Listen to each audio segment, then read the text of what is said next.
Hello everyone, मैं हूँ श्वेता। मेरा नाम है इंदर और आप सबका स्वागत है हमारे चैनल में। तो अभी हम कुरुक्षेत्र का एपिसोड 10 देखने वाले हैं, कृपाचार्य। तो आइए देखते हैं। देखते हैं।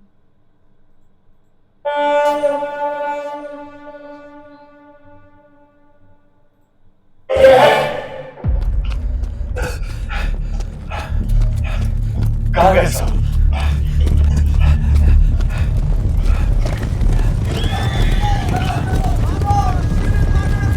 ये कहाँ जा रहे हैं? ये कहाँ जा रहे हो तुम सब? युद्ध भूमि को पीठ दिखाते हो, खैरो जहाँ पर हो वहीं ठहर जाओ। सावधान, जो एक कदम भी पीछे न जाए तो रुक जाओ। ये मेरा आदेश है। अश्वत्थामा,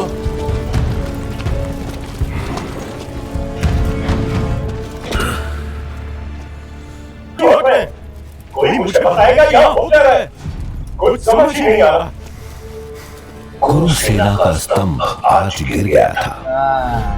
जिन्होंने छोटे छोटे हाथों को धनुष पकड़ना सिखाया, जिन्होंने शस्त्र और शास्त्र से उन कुमारों का परिचय कराया, वो द्रोण जो भीष्म के बाद उस युद्ध में कौरवों के हर प्रश्न का उत्तर थे, वो अब नहीं रहे। और उनकी मृत्यु से भी अधिक बड़ा था कुरु सेना में उनका छुड़ा हुआ रिक्त स्थान, जो कौरवों के सामने मुंह बाए खड़ा था। पांडवों के पास तो मार्ग दिखाने के लिए कृष्ण थे, पर कौरवों के लिए इस समस्या को सुलझाने वाला कौन था? कृपाचार्य, आप समाचार? क्या समाचार? क्या बात है? पुत्र, तुम्हारे पिता द्रोणाचार्य। पिताजी? क्या हुआ पिताजी को? क्या हुआ बताइए मुझे।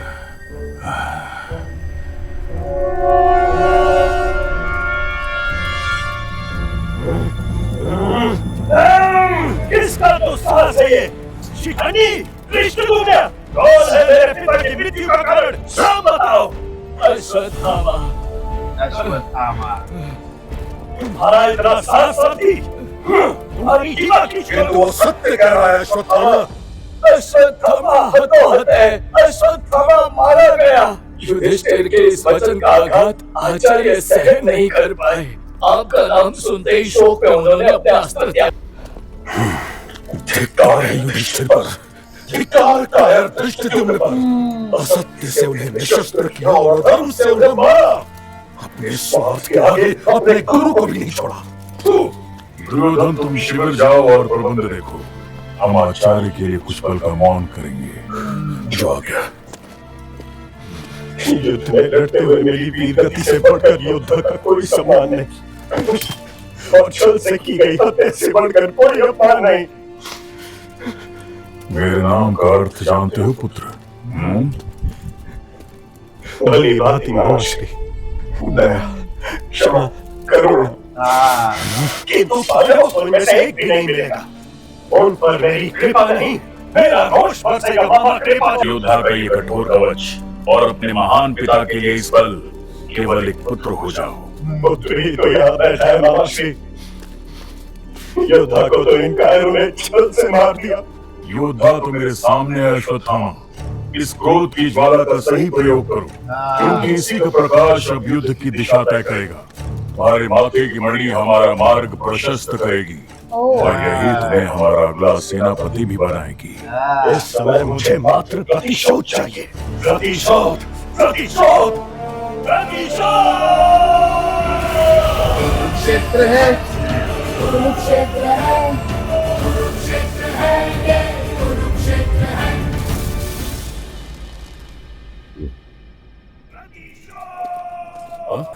और अब तो वो उग्रता की हर सीमा को लांघ जाएगा। आचार्य द्रोण का ज्ञान, एक से बढ़कर एक दिव्यास्त्र, कृपाचार्य जैसा योग्य सलाहकार। कैसे रोकेंगे हम इस अश्वत्थामा के बाणों की बौछार? और धृष्टद्युम्न तथा उसके इतने जघन्य अपराध के बाद आपका अपराध वो क्या कम जघन्य है भैया युधिष्ठिर?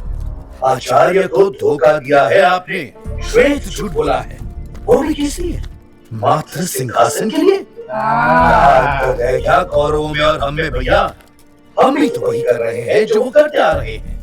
धर्म और मानवता की हर मर्यादा का उल्लंघन। बहुत आदर्शवादी बन रहे हो अर्जुन। हाँ मत भूलो कि बड़े भैया ही थे जिन्होंने कौरवों की हर अनीति और हर अन्याय के बाद भी संयम बनाए रखा। नहीं तो कदाचित मैं भी खो गया था, पर आज सोचता हूँ कि इस पुस्तकीय ज्ञान का क्या अर्थ, क्या उस सत्य का क्या लाभ जो शंख की एक गूंज में दब जाए। मालूम हो रहे आप सब, वो भी किसके लिए? द्रोणाचार्य के लिए, जिन्होंने स्वयं ही धर्म का पालन नहीं किया। ऐसा क्या किया आचार्य द्रोण ने? युद्ध किया। युद्ध क्या ब्राह्मण धर्म है? लाचार सैनिकों पर अलौकिक दिव्य बात तो अस्त्र है। का प्रयोग किया, सब अदम्य जगह साथ बात तो दिया है। और छल से अभिमन्यु को मारा। हाँ नहीं होना चाहिए था ऐसे पाखंडी गुरु के साथ। और तुमने जो धर्म किया उसका क्या? तो फिर तुम्हारे साथ क्या होना चाहिए धृष्टद्युम्न? जो तुम्हारे साथ होना चाहिए था सात्यकी। तुमने भी तो निहत्थे बुरी शव का सर काट दिया था ना। अच्छा, अभी बताता हूँ तुम्हें कि दोनों महाभारत चल रही है, तुम अपनी एक और आरंभ कर रहे हो। मैं छोटा था तो पड़ोसियों का मक्खन चुरा लिया करता था और पूरा पड़ोस सब काज छोड़कर चोर की खोज में उलझ जाता था। आप भी वैसी ही व्यर्थ बहस में उलझे हैं। यदि बहस पूरी हो चुकी हो तो वो देखो, कौरव सेना। धर्म अधर्म की ये लड़ाई यदि प्रतीक्षा कर सकती हो तो जीवन मृत्यु के इस प्रश्न को भी देख लो जो तुम्हारी ओर बढ़ा चला आ रहा है। याद रखो, तुम हो तो तुम्हारा धर्म भी जीवित है और धर्म का ये प्रश्न भी।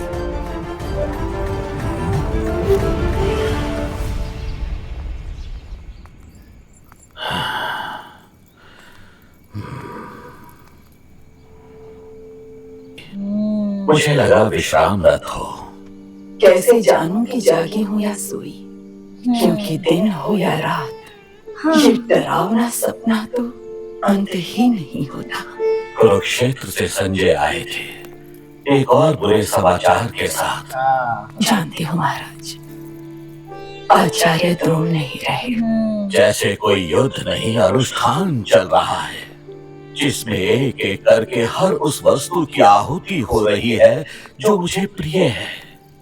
मुझे तो उस बूढ़े की कहानी याद आती है महाराज, जो मुझे एक सिद्ध महापुरुष ने बचपन में सुनाई थी।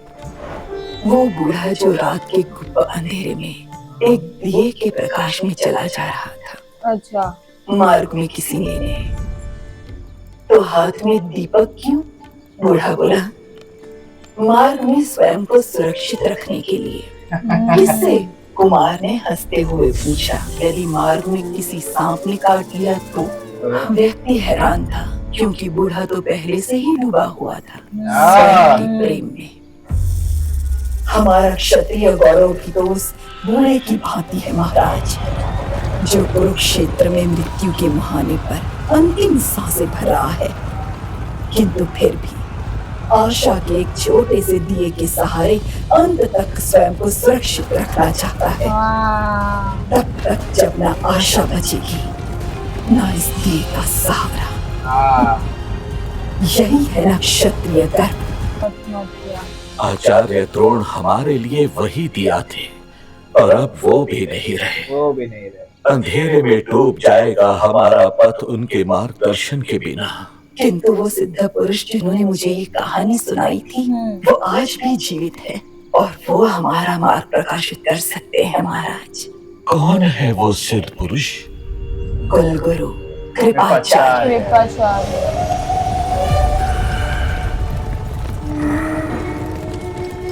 पुत्र अश्वत्थामा, समय नष्ट मत करो, अपनी शक्ति का प्रयोग करो। अब चला दो वो नारायण अस्त्र जो तुम्हें तुम्हारे पिता ने दिया था। सबसे पावरफुल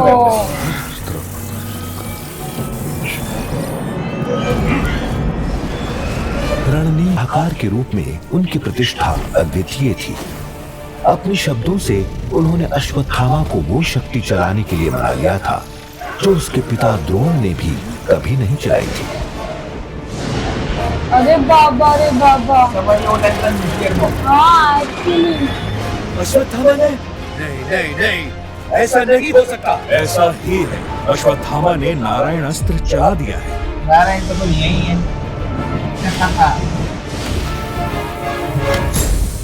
बाबा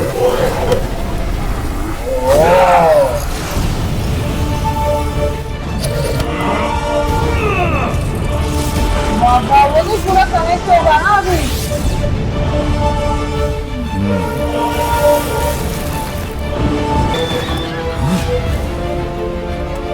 अभी अभी ढाल उठा लो, संभालो।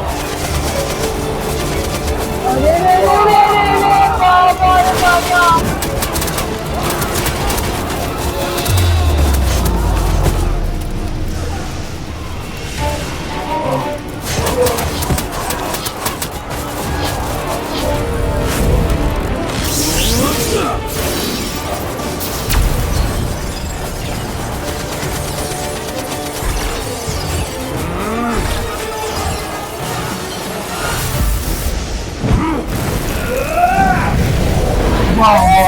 पूरा बड़ा गड्ढा।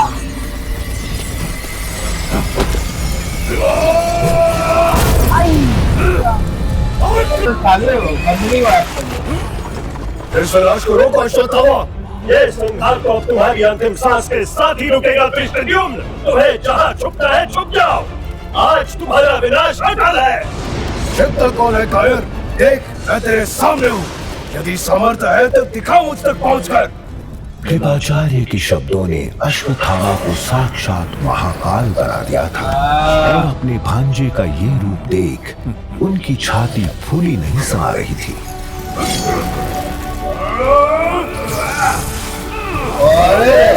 बाबा रे बाबा।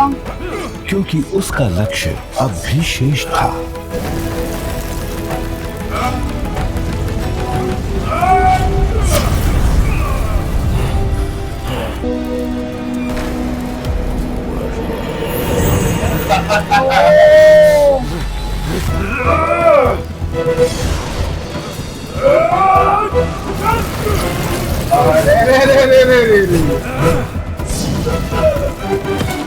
अरे इतने जल्दी निशस्त्र हो गए अश्वत्थामा? तो मान के लिए लेते कायर कि तुम कभी द्रोण नहीं हो सकते। हाँ बाबा। भांजे, मुझे मेरे पिता की शपथ धृष्टद्युम्न, तेरे रक्त से मैं कुरुक्षेत्र की मिट्टी का श्रृंगार करूंगा।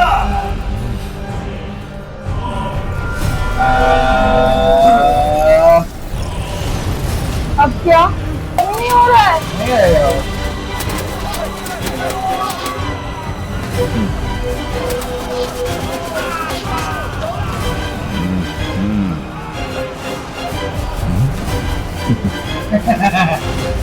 डरो मत वीरों, उनके पास नारायण अस्त्र है तो तुम्हारे पास स्वयं नारायण है। एक दिन दुर्योधन ने मुझे छोड़कर मेरी नारायणी सेना का चयन किया था।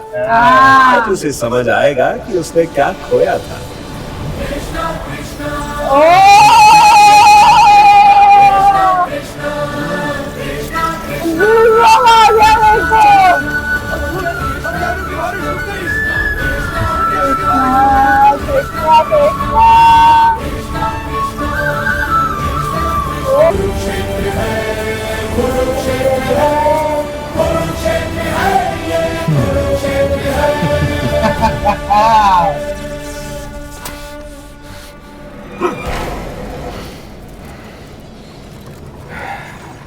अश्वत्थामा, कृष्ण ने मेरा नारायण अस्त्र काट दिया। तुम्हारे पास नारायण का केवल अस्त्र है और कृष्ण स्वयं नारायण नारायण है। है। हाँ। ये युद्ध बराबरी का कहाँ है? मायावी ग्वाले का एक और शक्ति हाँ? प्रदर्शन। किंतु एक संतोष है, आचार्य को मारकर पांडवों को लगा होगा कि अब तो युद्ध समाप्त। जब ऐसा सोचने की गलती वो दोबारा नहीं करेंगे। कायर, सोचना तो हमें भी बहुत कुछ है दुर्योधन। आचार्य, शास्त्र विधि से हमें भविष्य के चिन्ह पहचानने की आवश्यकता है। कृपाचार्य से बढ़कर ये कौन समझ सकता था कि सक्षम नेतृत्व कैसे युद्ध की कायापलट कर सकता था। उनके मार्गदर्शन ने कुरुक्षेत्र को आज ऐसा प्रलयंकारी युद्ध दिखाया था जैसा किसी ने अब तक ना ही देखा था न सुना था। इसलिए सेनापति के प्रश्न का उत्तर उन्हें ही ढूंढना था। मैंने अग्नि का आह्वान किया है, वही सुझाएगी कि कौरवों के अगले सेनापति का सम्मान किसे मिलेगा। एक है कर्ण और दूसरा मेरा भांजा अश्वत्थामा। मेरा भांजा अश्व भगत करे। और आज अश्वत्थामा ने युद्ध में पांडवों की जो आओ भगत की, वो नहीं देखी तुमने? धृष्टद्युम्न ने जैसे एक चूहे के लिए पूरा पहाड़ खोद दिया और चूहा फिर भी जीवित है।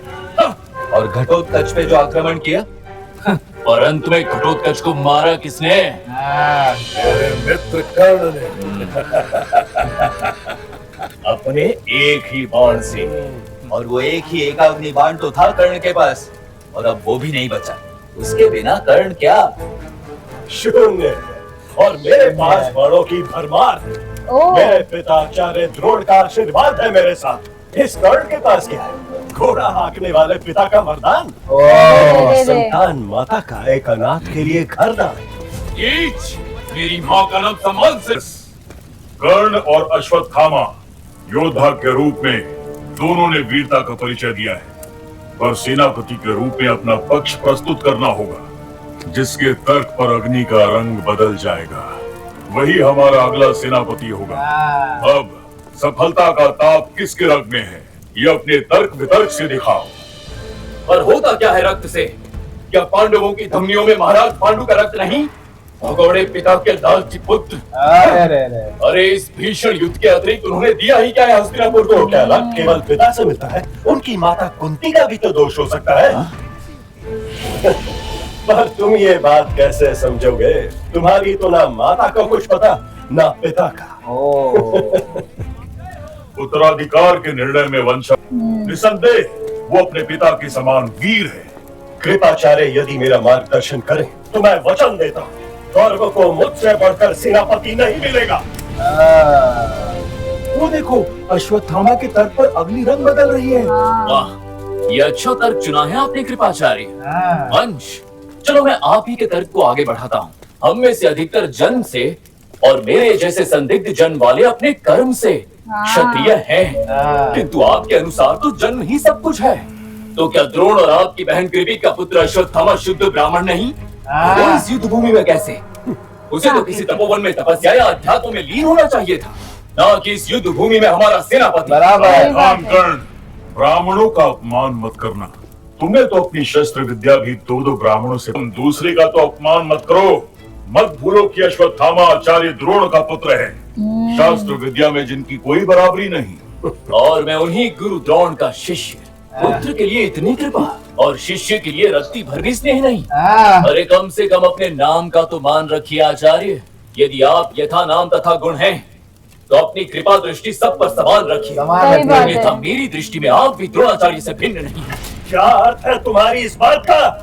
द्रोणाचार्य के पुत्र मोह ने उन्हें मार दिया। पुत्र की मृत्यु का एक झूठ वो सहन नहीं कर पाए, और एक ही पल में उन्होंने अस्त्र भी त्याग दिए और कर्तव्य भी। ये कैसे पिता है और कैसे योद्धा है? ये इतनी आसानी से अपने पुत्र की मृत्यु को स्वीकार भी कर लिया।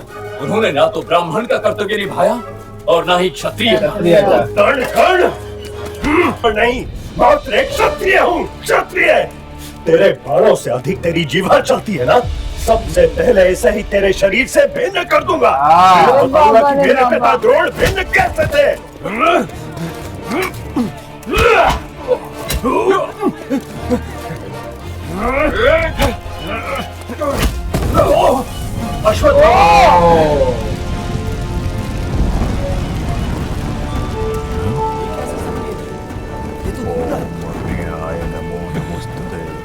साक्षात सूर्य।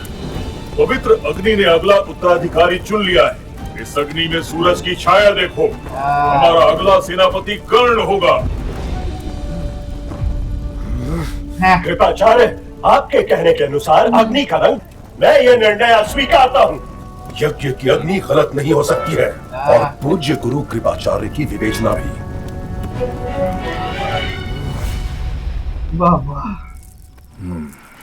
महाश्री, आप कर्ण को सेनापति घोषित करने में इतनी शीघ्रता कैसे कर सकते हैं? उसकी जाति, उसका कुल, वो किसका अंश है, कौन जानता है? मैं जानता हूँ कि कर्ण के ना प्राकृतिक कुल का पता है, ना उसके असली जन्मदाता माता पिता का, और उसके लिए मैंने स्वयं उसे कई बार अपमानित भी किया है। किंतु आज यज्ञ के समय हुए दैविक हस्तक्षेप ने ये बताया कि योद्धा का निर्णय मात्र उसकी वंशावली पर नहीं होना सही चाहिए, बात है। बल्कि उसकी वास्तविक क्षमता पर होनी चाहिए। आपको क्या पता उस अग्नि संकेत का क्या अर्थ था? मेरी वर्षों की तपस्या से क्या मैं इतना भी नहीं समझ? कर्ण के लिए स्पष्ट सूर्य का आशीर्वाद था। वो आशीर्वाद जो या तो केवल सूर्य देव के श्रद्धालु को मिल सकता है और या कैसे? या सूर्य के अंश को। अंश को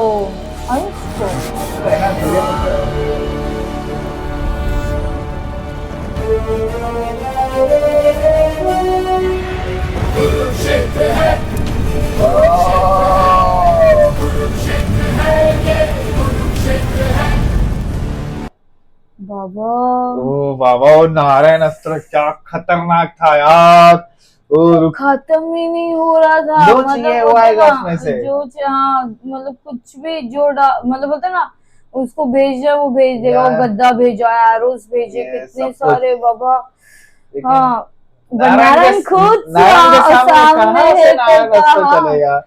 पर बहुत अच्छा लगा मुझे, बहुत अच्छा लगा। उनकी जो नॉलेज है वो हिसाब से लोगों को पता ही नहीं ना एक्चुअली कर्ण किसकी औलाद है। हाँ, एक्चुअली मैं को थोड़ा सा शॉक हो गई कि हाँ, फिर याद आया। बट जिस तरह ये बताया हुआ है ना यार, लाइक जिस तरह इन्होंने पूरा बनाया है ना, बहुत अमेजिंग, बहुत मस्त। मैं तो एक्साइटेड हूँ अगले एपिसोड के लिए। हाँ ठीक है गाइस, तो हम वेट करेंगे। तो बस आप अपना ख्याल रखें और कमेंट करते रहना, ठीक है? Bye bye.